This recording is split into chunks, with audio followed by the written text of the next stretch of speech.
Hello, everyone, and welcome back to episode 3 of Around the Grounds Soccer Podcast. Today, we're going to be talking about the top 5 most underrated transfers of this summer transfer window 2022. So far, of course, it's not over. Last episode, we discussed the 5 biggest, and then these are the 5 most underrated in our opinions, of course. So let's go ahead and start things off. We're going to be discussing first. Let me share my screen. Aurelien Tchouameni to Real Madrid. You want to go ahead and start this one off? Yeah, I mean, we've seen him play at Monaco. Similar story to Mbappe, I would say. Obviously, this guy's a midfielder. Uh, Honestly, it's a lot to expect from him, but we've seen like Camavinga go from like a smaller team straight up to Real Madrid, and he's performed well. So I think that this guy next to Camavinga will definitely be the future for Real Madrid in the midfield. I mean, you got Modric and Cruz coming to the end of their careers at Madrid. Personally, that's what I think. I mean, they're still fantastic players, but having him go at this time and learn from people like Modric and Cruz will definitely shape him for the future. I think did a smart move in buying him, and honestly, I feel like him and Camavinga are probably going to be the midfield of dreams in the next like 5 to 7 years. I'm expecting a lot of big things from him. Yeah, I think that this transfer is huge in the way of Real Madrid because and France, to be honest with you. They've got another player playing for an unbelievable team. It's gonna be this guy, he's gonna be filling in some big shoes here. But right now your Real Madrid midfield is Cruz, Modric, and Casemiro starting 11, and that's what it'll be next year too. This guy's not going to jump into the starting lineup, in my opinion, right away. He'll be rotational at most with Casemiro because Casemiro he's not too old yet. But that midfield's aging. The Cruz, Modric, and Casemiro era is coming to an end. And Real Madrid have already got the future figured out, it looks like. I mean, Tchouameni, Camavinga, and who's that other midfielder? Who? Valverde. Valverde. Yeah, sorry, Yeah. Valverde. That midfield right there. I mean, Valverde, in my eyes, has already proven. I mean, winning assists in the Champions League final, played great throughout the campaign. He, in my opinion, has already proven. Tchouameni's got some grounds to prove, and Camavinga performed well last year as well, coming off the bench. So You gotta remind yourself, these guys are like what in their early 20s. Maybe they're even. I mean, I don't think Camavinga's 28. He's probably like 19 right now, and he's playing at that level. I mean, I think these are just amazing signings for the future. Yeah, Real Madrid did a really great job with this signing. And overall, I don't know what the fee was. I think it was around 100 million or something like that again. Around there, it was expensive. He was expensive, but I mean, Madrid has been saving up a lot of money lately, so I wouldn't be surprised if we see another one. Yeah, I also thought it was kind of funny that Tchouameni mentioned that Mbappe tried to sign him to PSG and he went to funny enough Real Madrid instead, and I thought that was pretty interesting. But yeah, moving on to our next underrated transfer, and this is probably one of the more low key ones. It's Sven Botman on the move to Newcastle United. Dutch center back. He's in his early 20s as well. I did not see the fee on this one. Are you sure? On this one, it was around, I believe, 35 million, but let me double check on that really quick. Yeah, go ahead and double check. I'll talk about why I think it's a great move. Well, as we know, Newcastle is under new ownership and they've got money to play with now. And Botman he's a League One champion with Lille. He's in the starting lineup even at his young age. Center backs often take a lot longer to mature, so the level he's performing at for his age is quite impressive. And I see him finding a spot in the Dutch national team in the near future.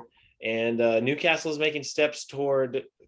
I mean, with the squad they're going to have next year, I'd like to see them in the top 10 of the Champions League or the Premier League. They had a pretty disappointing run this year, finishing towards the bottom. They had a good spell at the end of the season, but they're going to have some great players. They're going to have Trippier and Botman holding down the defense, and then they got Bruno Guimaraes, Almiron, and some great attacking options as well. So I'd like to see them finish around the halfway mark in the table.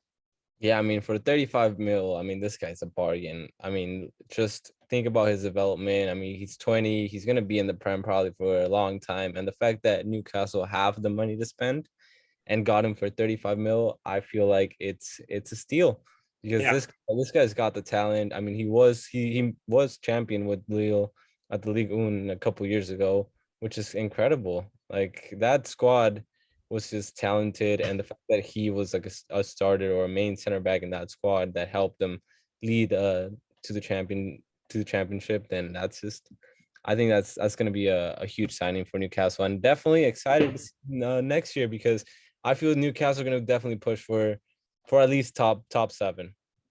I don't know about top four, but top seven, I feel like we're going to see Newcastle there next year. Wow, that's a bold statement.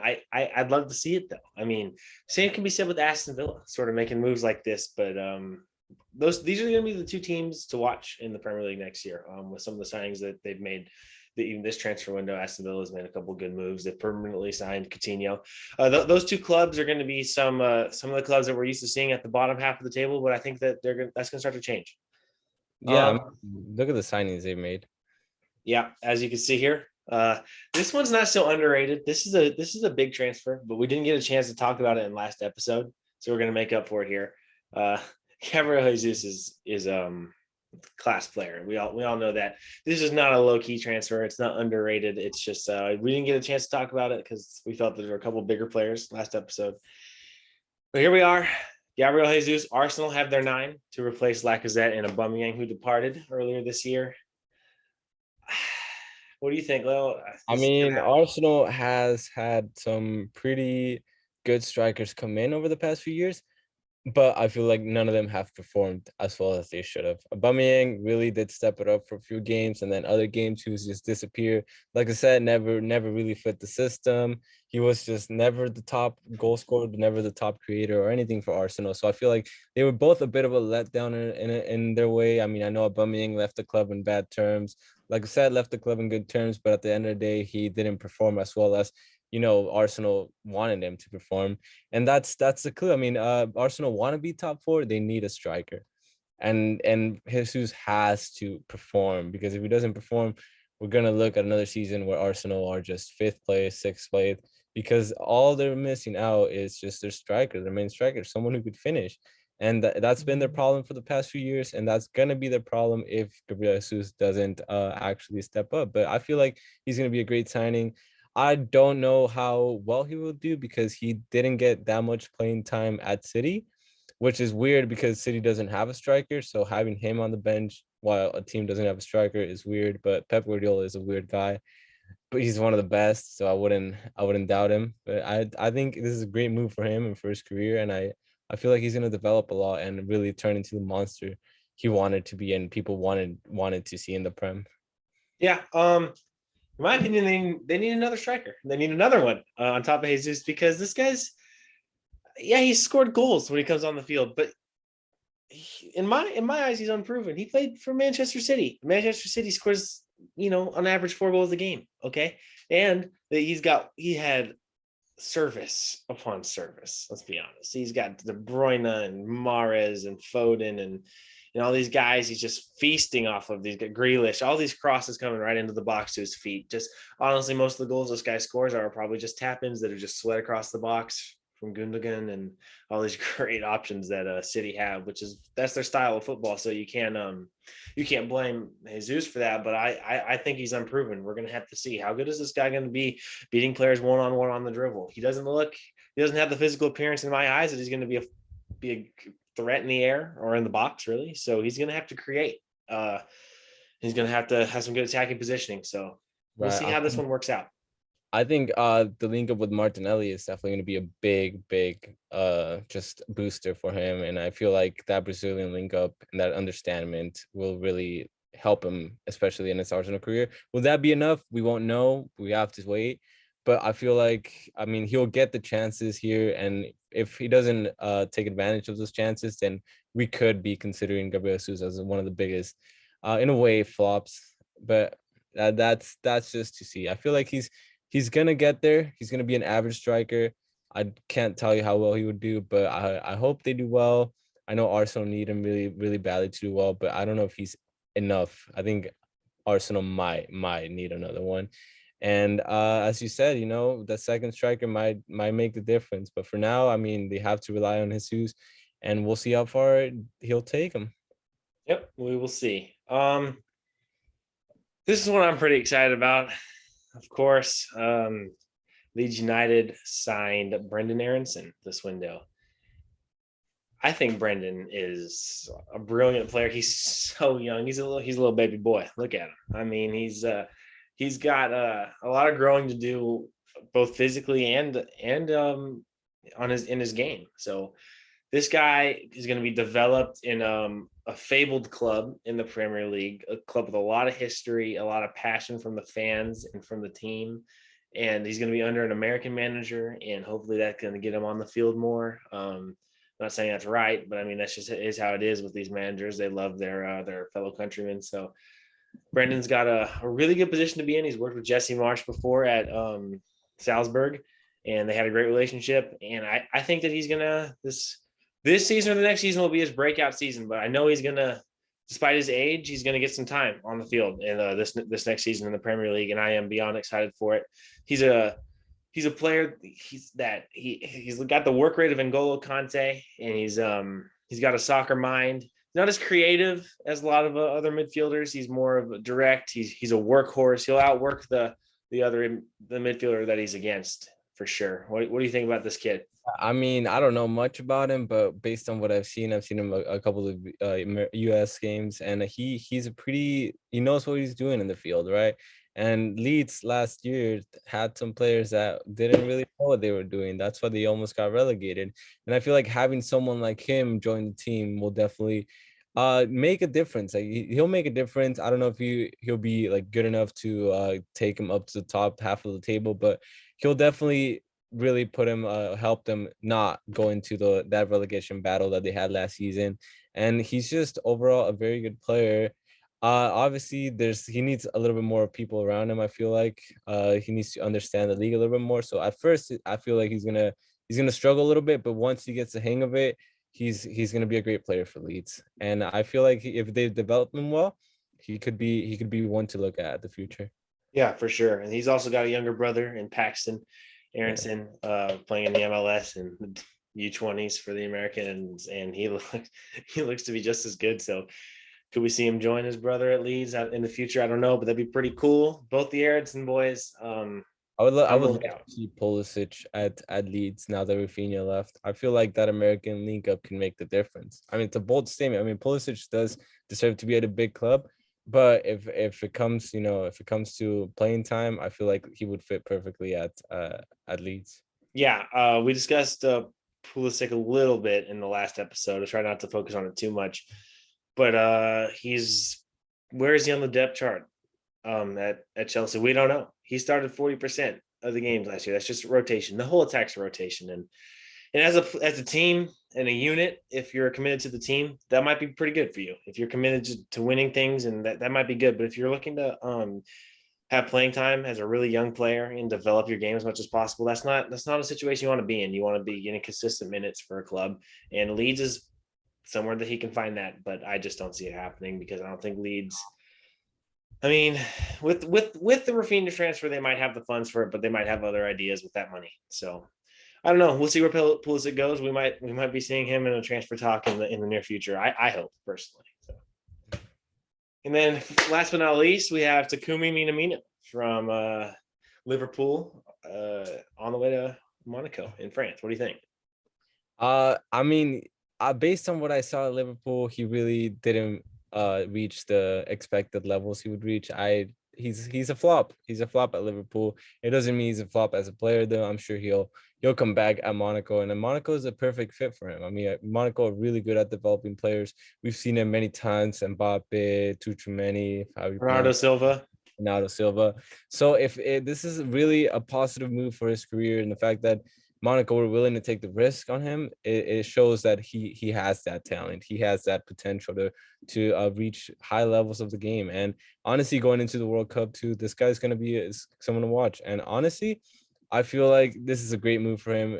Really, really will help Monaco, especially in League One, because they were struggling last season. So having that attacking minded player, he's very skillful. He's just overall a good player, and hopefully Monaco can help him reach his level once again, because this guy back in what was it, Red Bull Salzburg. yeah, this guy was a great winger. I mean, we saw him at the one game against Liverpool in the UCL. This guy balled out. So definitely someone to look at next season. Yeah, this is a guy that broke Van Dijk's ankles back when Yeah. that was not heard of. So he's a talented kid.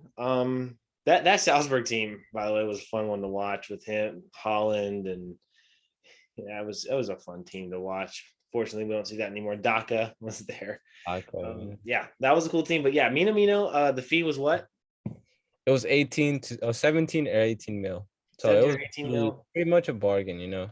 Yeah, You don't see that type of fees nowadays. yeah, I think that's a good transfer. I think Aronson, I want to say it was around 30 mil. It could be more. Mhm. I don't know about that fee. We'll see. Like all these are we'll see. I mean, that's why they're underrated. They have a good ceiling, but we'll see if they can live up to that or reach that ceiling. Even I mean, Amino didn't do that at Liverpool. I know that for sure. So we'll see how much of these guys are going to be flops and how much will be massive dubs. Let's go ahead and do that. Let's go ahead. We can do this last episode, but let's start now. Real Madrid, Tchouaméni, dub. Dub, I dub, think it's a dub. massive dub. Yeah, I think massive. it's a massive dub. Might not be the dub for the first year, but definitely years to come, he'll definitely show his worth. Yeah, we're not going to see the 100 million for a couple years, but we will. I'm pretty sure of that. Dub. I think it's I think I it's would a call dub. it a dub or a flop, but I think it's in between. He's gonna have a lot to prove in the Prem. It's a different style from Ligue 1. So I don't know. I mean, we've seen a lot of Ligue 1 players just come to the Prem and just completely disappear. So hopefully this isn't the case. Hopefully he could step his game up. But I feel like this one's it's just in between. Not really a dub. I just say an average transfer. Okay, I think this one's a dub. I think this greatly improves our defense. Let's go to Jesus. What do you think? I mean, in the terms of Arsenal, I think it's a dub. Yeah. I don't think this is a Uh, dub because I think it's a dub for Jesus. I don't think it's a dub for Arsenal. I think Jesus is going to finally get a starting role, which is a dub for him and his development. But I don't think it's a dub for Arsenal. I mentioned earlier. I mean, the guy's small. Is he really going to be good? And what do Arsenal play? A 4-3-3? They're going to play with Saka on the right and Martinelli on the left, or Pepe in the mix sometimes. And I don't know. You're going to have three little fast guys up top. You're not going to have that big target man, but maybe that's not the way Arsenal play. I don't know. We'll have to wait and see. Like I said, I think Jesus is a little overrated just because of the fact that all of his goals are coming. Not all of them, but a lot of his goals are coming from the service. He does have a nice turn in a pretty decent finish, but I don't know how good he's going to be without those pinpoint passes that he's getting played to his feet where he can execute those turns. So we'll see about that. Brendan Aronson, dub. if the fee is 30 mil, I wouldn't say dub. I'd Mhm. say L. I think it's a dub for Aronson, and it Yeah. might not be a dub for Leeds. I think Aronson gets a great place to develop, right? He gets high level of soccer, so he can try to get better, adapt to the Premier League, and I think he will well because he's a very physical player. But I don't know if it's a dub for Leeds. I mean, they splashed the cash on a pretty unproven guy here. But Yeah. Salzburg's known for creating talents, so hopefully Leeds receive one. We'll see. You think it's like you said? You're not sure about a dub yet. I don't think it's a dub, but well, that's something that we'll see in the next coming years. Yeah, well, this is perspective. We'll go back after next season probably, and go ahead and Check out. talk about the flops or dubs. We'll see. But yeah, last one here, Minamino. I think it's a dub. Monaco, yeah, dub. He's a pretty talented player. So I think for the fee of 18 mil, 17 mil, it's a Dub dub. all around. Dub all around. I think it's a dub for the player. He'll probably get some more better minutes. I'm not even sure of Monaco's wingers at the moment. I don't know what their attack looks like. I know they got Volland, and that's about Yeah, it. they're pretty bad, or not pretty bad, but pretty average player. So Minamino coming in will definitely make an impact. Yeah, I think he's a guy that he's not going to be on the bench too much. But yeah. Thank you guys once again for tuning in. We look forward to seeing you in the next episode. And yeah, that's our top 5 most underrated transfers of the 2022 window. We will see you on the next episode. Bye.